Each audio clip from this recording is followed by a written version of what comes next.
Pour baisser le coût de ses voitures électriques, Stellantis veut réduire les vacances des employés américains. Oula.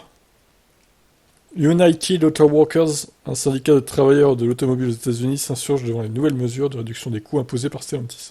Le groupe propose de réduire le nombre de jours de vacances des salariés pour baisser le coût de ses voitures électriques.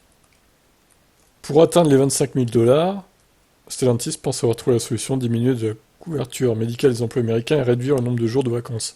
Des propositions qui ne passent pas, qui révoltent les membres de United Auto Workers. Automotive News rapporte que le syndicat ne compte pas se laisser faire. Tu m'étonnes. Les travailleurs ne contestent pas l'idée de réduire les coûts des voitures électriques, mais refusent que les conditions de travail des salariés soient impactées par cette stratégie, comme Volkswagen avec la future ID.2. Pour 2025, Stellantis compte commercialiser un véhicule électrique sous la barre des 25 000 $ pour toucher une nouvelle clientèle et augmenter le volume de ventes. Les propositions de Stellantis vont à l'encontre de la demande de l'UAW. Le syndicat a réclamé une augmentation des salaires et plus d'avantages sociaux. De son côté, Tavares, patron de Stellantis, explique qu'il faut travailler très dur pour atteindre l'objectif, au sujet de ce fameux véhicule électrique, sous les 25 000 $, un modèle probablement destiné au marché américain dans un premier temps.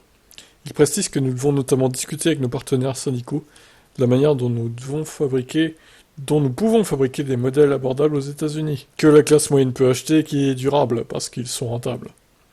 Sean Fain, président de l'UAW, est persuadé que le prix des voitures électriques peut être réduit sans mettre en péril les avantages sociaux des travailleurs.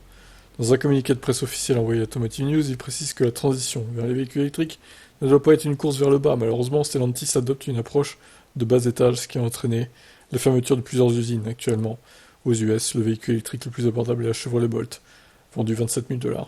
Le géant automobile n'a pas encore commercialisé de véhicule électrique sur le sol américain. Stellantis attend de trouver la bonne formule et pense qu'un véhicule destiné aux classes moyennes peut être la solution. Tant que les travailleurs et le constructeur n'ont pas trouvé d'accord, les futurs véhicules électriques des marques du groupe ne passeront pas sous la barre des 25 000 $. La nouvelle Fiat 500e qui sortira en 2024 aurait pu être le modèle concerné. Ils ont qu'à importer la future C3 électrique là-bas, qui sera à moins de 25 000 € chez nous du coup. Voilà, pour les affaires de Stellantis, Tavares, toujours très critiqué. Qu'est-ce que vous en pensez? J'aimerais votre avis là-dessus. Ciao.